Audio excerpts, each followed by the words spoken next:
Hi everyone, this is Amina for another episode of Wise Wednesdays, and today we're talking about differentiating between workaholism and dedication. Now, if you're here, you're probably one of those people who does work a lot, and most of us in the West do work a lot, and you're probably asking yourself some questions around your intentions for work and your work-life balance, and you want to do something to improve your quality of life. Great.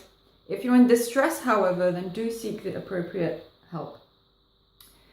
So, dedication. Dedication should be driven by a positive motivation to contribute something good to life, to the world, to the people around you. Workaholism, on the other hand, is driven by fear, which leads to compulsion. So that when you sit and think rationally, when you're calm and unreactive, as in a neutral emotional state, then you're probably thinking, I work too much. But you can't help yourself. You just can't make any changes, and you can't stop yourself once you start.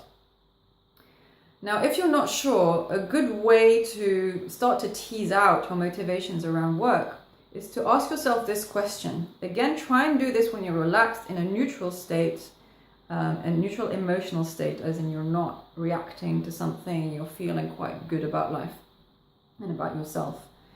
So ask yourself this question. How do you feel about working less?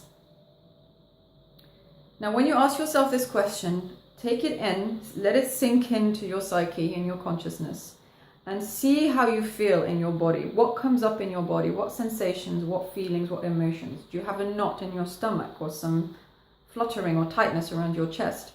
Now, if you have any of those, then that's a sign of fear. And you're experiencing fear at the thought of working less. Now, that suggests that there's an element of compulsion in your motivation around fear, which it makes it more probable that you are a workaholic. So if you feel that fear, then note down the intensity on a scale of 1 to 10, and then ask yourself this second question. Is this fear in proportion to what my reason tells me to be true? And what I mean by that is this fear matched to what you know to be your reality? So, for example, if your fear is, if I don't work this hard, I'm going to end up homeless and live under a bridge. Now, if you've had a job in the past, it's highly unlikely that is ever going to happen. So that fear is out of proportion with your reality, and you can start to dig deeper into that.